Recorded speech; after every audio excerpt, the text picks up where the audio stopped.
दोस्तों, विनर जी option trading में आपका स्वागत है और मैं रमेश माने आपके साथ bullish and bearish strategy discuss करने जा रहा हूं।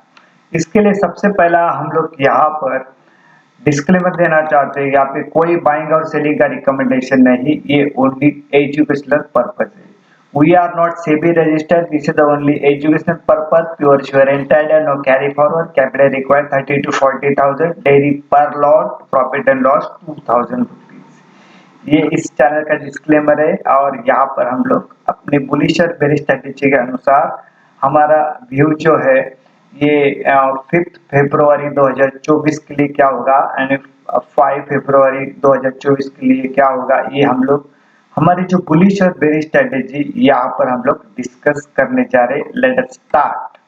अभी दोस्तों यहाँ पर देखो ये चीज है, यहाँ पे ये strategy bullish and bearish strategy, इसको बुलिश ट्रैप भी कहा जाता है, बेरिश ट्रैप भी कहा जाता है। तो इसको पहला थोड़ा सा डिटेल समझते हैं। यहाँ पे बुलिश एंड बेरिश स्ट्रेटेजी नाम क्यों दिया और बुलिश और बेरिश ट्रैप क्या है। तो दोस्तों क्या होता है, मार्केट जब भी गैप अप ओपन होता है, गैप अप ओपन यानी यहाँ पे कुछ प्राइस दिए इसके ऊपर ओपन होता है, तो यहाँ पर हम लोग बुलिश ट्रैप में फंस जाते हैं। और जब भी गैप डाउन होता है, कहीं पे रेट के बिलो ओपन होता है और वहां पे क्या होता है कि यहाँ पे हम लोग सेलिंग करके फंस जाते हैं, इसके लिए उसको बेरिश ट्रैप भी कहा जाता है। बुलिश और बेरिश स्ट्रेटेजी ये उसको नाम दिया हुआ है। अभी यहाँ पे पूरा चार्ट दिया है, ये स्पॉट लेवल का, यहाँ पे और सब है स्पॉट लेवल है। यहाँ पे निफ्टी 50 है, बैंक निफ्टी है, Reliance, HDFC bank, ICC bank, Kotak, axis, SBI, जो इस इंडेक्स में वेटेज रखते हैं, इसको यहाँ पर सिर्फ प्लॉट किया हुआ है, एक्सेल शीट के अंदर लिया हुआ है। अभी दोस्तों यहाँ पर हम लोग इसका सक्सेस का रेशियो कितना है ये बताता हूँ। पहले सक्सेस का रेशियो है इसका करीबन 70 to 80% इसका सक्सेस का रेशियो है। इतनी जबरदस्त स्ट्रेटेजी है ये, जितने प्रोफेशनल ट्रेडर है ये स्ट्रेटेजी यूज करते हैं। ये स्ट्रेटेजी हम लोग अपने चैनल के ऊपर डिस्कस करते हैं और इस स्ट्रेटेजी अलग और यूनिक क्यों है, क्योंकि यहाँ पर गैप डाउन होने के बाद प्राइस दी होती है, गैप अप ओपन होने के बाद यहाँ पे प्राइस दी होती है। तो आपको ये पता चलता है स्ट्रेटेजी के अनुसार, आपको एक आइडिया आ जाती है कि यहाँ पर अगर गैप डाउन हुआ तो किस रेट तक होगा और वहां पर क्या करना है, गैप अप ओपन हुआ तो कहाँ तक होगा और वहां पे क्या करना है। ये स्ट्रेटेजी आपको यह आइडिया प्रोवाइड करती है। ठीक है, तो अभी हम लोग यहाँ पे डिटेल में एक बैंक निफ्टी स्पॉट का जो है यहाँ पे हम लोग डिस्कस करते हैं। सबसे पहले हम लोग फ्राइडे का जो क्लोजिंग है वहां पे हम लोग पहला रिकैप लेते हैं। ओपन प्राइस था दोस्तों 46,568 एंड उसका हाई प्राइस था 46,892 के आसपास। लो प्राइस इसका 45,900 के आसपास एंड क्लोजिंग प्राइस है 45,970 के आसपास। अभी यहाँ पर एक चीज क्या हुई है, जो ओपन प्राइस है 46,568 के बिलो क्लोजिंग दिया हुआ है, बराबर है, और हाई प्राइस है 46,892 के ही बिलो इसमें बैंक निफ्टी ने क्लोजिंग दिया स्पॉट लेवल पे। तो यहाँ पर क्या हो सकता है, अगर 45,970 जो हमारा क्लोजिंग है इसके बिलो अगर ओपन होता है तो यहाँ पे फर्दर जो स्टार्ट में मार्केट ओपन होता है वहां पे गिरावट आएगी। ये स्ट्रेटेजी यहाँ पर ये बता रही है। ठीक है, अभी यहाँ बैंक निफ्टी देखा तो आखिरी में रेडी क्लोज हुआ है। तो यहाँ पर हम लोग इस स्ट्रेटेजी को डिस्कस करते हैं।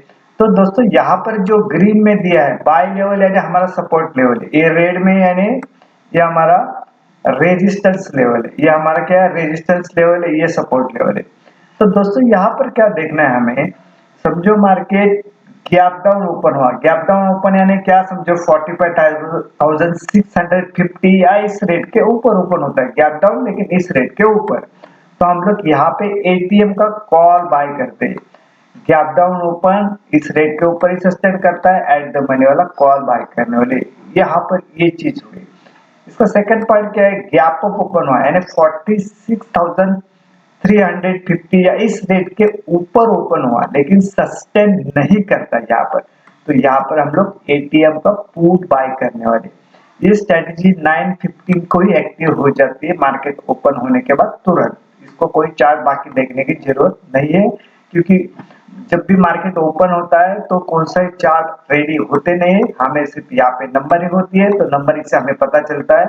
और यहाँ पर समझो हमारी स्ट्रेटेजी एक्टिव होती है और तुरंत हम लोग 100-200 पॉइंट लेके बाहर निकलेंगे, फिर हम लोग आगे का देखते हैं। सेकंड पार्ट क्या है इसके अंदर, ये पार्ट इसका 40, समझो मार्केट गैप डाउन ही ओपन हुआ, गैप डाउन यानी समझो इसका 45,640 या 45,600 इस बिलो ही ओपन हुआ। बिलो ओपन हुआ तो थोड़ा वेट करते हैं हम लोग, यहाँ पे जल्दबाजी नहीं करने वाले। यहाँ पे नीचे गया तो हम लोग पीछे भी नहीं जाएंगे, कंसोलिडेशन रिट्रेसमेंट। जब भी दोस्तों ये रिट्रेस करता है, रिट्रेस करने के बाद ये रेट के ऊपर आता नहीं है, तो हमारा स्टॉप लॉस यही रहेगा, ये हमारा रेजिस्टेंस का काम करेगा। और यहाँ पर हम लोग एटीएम का पुट बाय करने वाले। ये हमारा सेकंड सिनेरियो का फर्स्ट पार्ट होगा। इसका सेकंड पार्ट क्या है, मार्केट गैप अप ओपन हुआ, इस रेट के ऊपर ही ओपन हुआ, यानी 46,310 या 46,350 इस रेट के ऊपर चला गया, ओपन हुआ सॉरी। और कंसोलिडेशन रिट्रेस यहाँ पे इंपॉर्टेंट है। ये रिट्रेस होने के बाद अगर इस रेट के बिलो नहीं जाता तो हमारा स्ट्रेटेजी के सेकंड पार्ट में ये हमारा सपोर्ट होगा। और यहाँ पे इस रेट के ऊपर ही जब सस्टेन करते हैं तो यहाँ पे एटीएम का हम लोग कॉल बाय करने वाले। ठीक है, मार्केट गैप डाउन हुआ, नीचे चला गया, पीछे ले जाएंगे, कंसोलिडेशन रिट्रेस, इस रेट के ऊपर नहीं आ रहा है तो हम लोग यहाँ पर ये, तो यहाँ पर इस रेट के ऊपर नहीं जाता है तो स्टॉप लॉस यही होगा, फिर हमारा रेजिस्टेंस होगा। इस रेट के ऊपर जाता है, सस्टेन करता है तो हमारा ही सपोर्ट होगा सेकंड सिनेरियो के अंदर। इसका थर्ड पार्ट क्या है दोस्तों, थर्ड पार्ट ये है, इसके अंदर मार्केट समझो गैप डाउन ही ओपन हुआ, इस रेट के नीचे चला गया, कंसल्टेशन किया, एक अच्छी खबर, शॉर्ट कवरिंग, प्रॉफिट नए सिरे से बाय आती है, तो इस रेट के ऊपर चलना शुरू हो जाता है तो हम लोग थर्ड सिनेरियो में यहाँ पे एटीएम का कॉल बाय करते हैं और हमारा स्टॉप लॉस यही होगा। थर्ड इसमें ये सपोर्ट बनेगा, ये हमारा टारगेट ये बनेगा। ये होगा हमारा थर्ड सिनेरियो। थर्ड सिनेरियो का थर्ड पार्ट क्या है, मार्केट गैप अप ओपन हुआ, अच्छा चल रहा है, 1 आवर स्टोर्स का बैड खबर, प्रॉफिट बुकिंग, नए सिरे से स्टार्ट बनती है और इसी रेट के बिलो चलना शुरू हो जाता है तो यहाँ पर भी हम लोग एटीएम का पुट बाय करने वाले, हमारा स्टॉप लॉस यही होगा और फर्स्ट टारगेट हमारा ये होगा। ये हमारे रेगुलर चलने वाले तीन सिनेरियो है ना, तीन सिनेरियो यहाँ पे तो रेगुलर चलते ही है। और रेयर चलने वाले कौन से है, ये फोर्थ सिनेरियो क्या है, मार्केट जैसा भी गैप डाउन होता नीचे चला गया, कंसोलिडेशन, एक 1 आवर स्टॉक्स पे अच्छी खबर, नए सिरे से बाइंग या शॉर्ट कवरिंग, इस रेट के ऊपर चला जाता है तो हम लोग एटीएम का कॉल बाय करते हैं, सपोर्ट का ही काम करेगा। और फिर इस ये टारगेट यहाँ भी आता है और इसके ऊपर भी चला जाता है तो हम लोग अगेन यहाँ पे एटीएम का कॉल ही बाय करने वाले, यहाँ पर भी कॉल बाय कर रहे हैं, यहाँ पर भी कॉल बाय कर रहे हैं, ये हमारा फोर्थ सिनेरियो। उसी तरह समझो मार्केट गैप अप ओपन हुआ, ऊपर चल रहा है, अच्छा चल रहा है, 1 आवर स्टॉक्स के बाद एक बैड खबर, प्रॉफिट बुकिंग या नए सिरे से शॉर्ट बन रहे, फिर ये रेट के बिलो चला जाता है तो हम लोग एटीएम का पुट बाय करने वाले, इस रेट के नीचे चला गया तो पुट ही बाय करने वाले। ये अक्सर ये जो जनवरी और ये फरवरी का भी स्टार्ट हुआ, ये अक्सर चलने वाली स्ट्रेटेजी अभी हो रही है। तो ये कब चलता है, जब भी इंडिया विक्स जो वोलेटाइल में आ जाता है, हाई में ग्रीन में आता है, तब ये फोर्थ सिनेरियो चलता है यहाँ पे। और आपने अक्सर देखा रहेगा यहाँ पे कॉल राइटर को भी ट्रैप किया जा रहा है, पुट राइटर को भी ट्रैप किया जा रहा है। अभी यहाँ पे सिर्फ बचता है कौन, बायर बचता है। यहाँ पे बायर भी क्या जाने वाला, उसका जो प्रीमियम को पैसा दिया वही जा रहा है उसका, अगेन उसको उतना लॉस नहीं हो रहा है, लेकिन जो सेलर है उसको काफी लॉस हो रहा है। क्योंकि मार्केट फ्राइडे को भी देखो गैप अप ओपन हुआ, बहुत जबरदस्त चल रहा था, लेकिन क्या हुआ मालूम नहीं, कौन सी बैड न्यूज आ गई पता नहीं, प्रॉफिट बुकिंग कैसे आ गई और वहां पे सेलिंग शुरू हो गई वहां पर।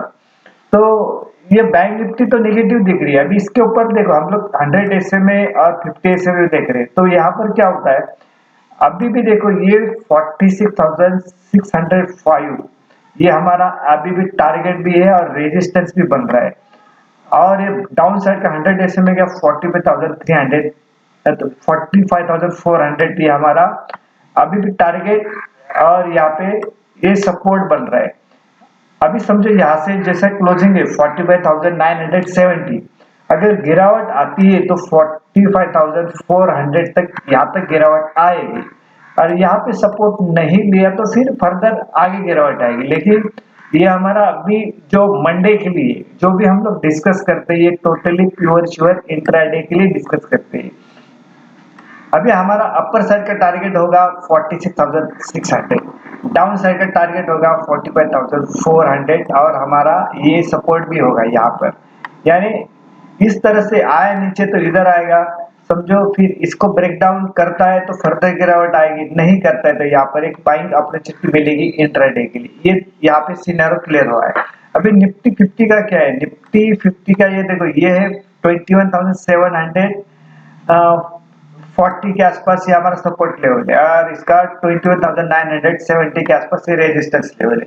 इसका रिकैप देखा गया तो करीबन ये 400 के आसपास mark bank Nifty sorry Nifty spot level 400 point के आसपास उसको ऊपर था, बाद में उसमें गिरावट आ गई तो उसको जो हाई प्राइस ओपन प्राइस कितना था 21,813 के आसपास इसका ओपन प्राइस था। हाई प्राइस है 22,127 के आसपास, लो प्राइस है 21,800 के आसपास एंड क्लोजिंग प्राइस है 21,854 के आसपास। अभी यहाँ पर क्या हुआ है, ओपन प्राइस है 21,813, उससे ऊपर क्लोजिंग दी हुई 21,854। अगर 21,854 के ऊपर ओपन होता है तो वहां पे फर्दर आगे तेजी आ सकती है। ठीक है, यहाँ पर देखा तो ये चीज यहाँ पे ध्यान रखना है। अभी जो बैंक निफ्टी के अंदर जो डिटेल बताया, ये रूल सब शेयर को सबको लागू है। अभी निफ्टी को चला रहा है रिलायंस के अंदर जबरदस्त मूवमेंट आ रहा है और बैंक निफ्टी को खींच रहा है एचडीएफसी बैंक। ये बैंक जो है नीचे खींच रहा है, रिलायंस निफ्टी 50 को गिर के नहीं दे रहा है। लेकिन यहाँ पे दोस्तों याद रखना कि ये अभी भी निफ्टी जो है, निफ्टी अभी भी और बॉडी है, यहाँ पर से फर्दर गिरावट आ सकती, कभी आएगी पता नहीं, लेकिन वो और बॉडी है, वो हमें सिर्फ गुमराह कर दिए निफ्टी। ठीक है, अभी यहाँ पर हम लोग निफ्टी किसी चीज का डिटेल नहीं करते हैं, यहाँ पे जितना भी बैंक निफ्टी के अंदर जो डिटेल बताया सेम रूल्स सबको लागू है। अभी हम लोग थोड़ा चार्ट के ऊपर भी देखते हैं यहाँ पे क्या सिचुएशन बन रही है। यहाँ पर हम लोग ये जो निफ्टी 50 वीकली चार्ट लगाया हुआ है जिसका हम लोग अक्सर जिक्र करते थे, ये जो बॉक्स बनाया हुआ है, ये बॉक्स के पास आगे निफ्टी आ चुकी है। तो ये जो ये बना है, ये क्या है, ऊपर चला करने के बाद ये डंडी बनी है, यानी यहाँ पे सेलिंग का प्रेशर बना हुआ है। जैसे भी आज देखा गया जो वीकली क्लोजिंग हुआ रेड में हुआ, तो यहाँ पे हाई प्राइस है 46,890 के आसपास, 92 के आसपास एंड लो प्राइस इसका 45,070 के आसपास। तो जो ये लो जब तक ब्रेक डाउन नहीं करते तो बड़ी मंदी आएगी नहीं। 45,070 के बिलो चला गया तो फर्दर गिरावट आएगी और ये जो 46,895 इस रेट के ऊपर चला जाता है तब तेजी आएगी। अगर इसको जाना है ऊपर तो ये इसको ब्रेक कब करना पड़ेगा, कितना है, ये यहाँ पे दिए 46,895 समझो, इसके ऊपर क्लोजिंग चाहिए हमें 2 दिन की तो चाहिए, तब यहाँ पे कुछ बात बनेगी, अदरवाइज बात बिगड़ी हुई है यहाँ पर। जिसी तरह से समझो ये 45,070 के बिलो चला जाता है, 45,070 इसके बिलो चला गया तो फर्दर गिरावट आएगी और ये जो लाइन बनी हुई है यहाँ तक आ सकती है। अभी ये जो ब्राउन लाइन बनी है हमारा वीकली हाई, ये नीचे वाला ब्राउन लाइन डॉट वाला है वीकली लो, जब तक इसके बिलो चला जाता नहीं तो बड़ी मंदी नहीं, जब तक इसके ऊपर चला जाता नहीं बड़ी तेजी नहीं आ सकती। फिर हम लोग चलते हैं आगे, सेकंड चार्ट देखते हैं। ये निफ्टी 50 का चार्ट आया हुआ है यहाँ पर जो यहाँ पे इंटरेस्टिंग सब्जेक्ट है, ये जो हाई बनाया था फर्स्ट में 16 तारीख को बनाया था 22,124 का, ये यहाँ पे इसने हाई ब्रेक किया लेकिन सस्टेन नहीं किया है। इसका हाई करीबन 22,160 27 के आसपास है इसका हाई। यहाँ पे हो सकता है ये डबल टॉप बनाया हुआ है, यहाँ पर जो आप लाइन चार्ट के ऊपर डालोगे तो ये दिखाई देगा। तो एक कंफर्मेशन अगले हफ्ते आ जाएगा। तो जो हाई प्राइस इसका 22,127 के आसपास, लो प्राइस इसका 21,430 के आसपास। ये क्या है, ये जब तक हाई ब्रेक नहीं करता यानी 21,127 के ऊपर जब तक क्लोजिंग देता नहीं, बड़ी तेजी आएगी नहीं। और यहाँ पे 21,430 के बिलो जब तक क्लोजिंग देता नहीं तब तक बड़ी मंदी आएगी नहीं। यहाँ पर देखना, यहाँ पर ये जो येलो लाइन बनाई हुई है ये वीकली हाई, ये वीकली लो है। तो किसी का तो एक को ब्रेक करना है। अभी यहाँ पर क्या है, ये लास्ट हफ्ते में नीचे वाला लो ब्रेक डाउन नहीं किया हुआ है लेकिन उसने हाई ब्रेक किया है। अभी यहाँ पे फर्दर कौन सी कैंडल बनती है ये देखना जरूरी है। ये नेक्स्ट वीक को इसका कंफर्मेशन आ जाएगा, ठीक है। लेकिन ब्लाइंडली ज्यादा ट्रेड नहीं करना इसके अंदर, क्योंकि आप जैसे भी सोचते हो एंड ऑफ डे में कि हम लोग नेक्स्ट डे के लिए पोजीशन लेके जाओगे, लेकिन होता है उल्टा। जैसा 400 पॉइंट के आसपास निफ्टी बढ़ गया था, उसके आसपास है एग्जैक्टली नहीं, फिर भी वहां पे उसके बाद नेक्स्ट डे 200 पॉइंट गिरा था। तो ये जो है ना अप डाउन चल रहा है, यहाँ पे कोई भी नहीं, सबको ट्रैप किया जा रहा है। तो इसके लिए आप जो भी लॉट साइड लोगे कंट्रोल में रखो, यानी इसको आप सेल पास को कैरी कर सकते हैं। कैरी फॉरवर्ड करेंगे तो उसको उसका जो लॉस भी है बेयर कर सकते हैं, उस हिसाब से कैरी फॉरवर्ड करना है। लेकिन अभी भी लग रहा है यहाँ पर कि जो निफ्टी है अभी भी और बॉटी है वहां पे सेलिंग प्रेशर बनेगा, ठीक है ना। लेकिन ये कभी गिरावट आएगी ये पता नहीं, लेकिन आना चाहिए, आने की संभावना है वहां पर। यहाँ पर ये है निफ्टी, है ना निफ्टी का, तो यहाँ पर ये ध्यान रखना। फिर हम लोग टारगेट देखते हैं, टारगेट का क्या है सिचुएशन। जहां पर टारगेट दिए हुए ये 5 फरवरी 2024 के लिए। यहाँ पर हम लोग वीडियो एंड करते हैं। अगेन यहाँ पर डिस्क्लेमर देना चाहता हूँ, यहाँ पे कोई बाइंग और सेलिंग का रिकमेंडेशन नहीं, ये ओनली एजुकेशनल पर्पज है। ये वीडियो आपने देखा, सुना, समझा और पसंद भी किया, इसके लिए आपका धन्यवाद। Thank you very much.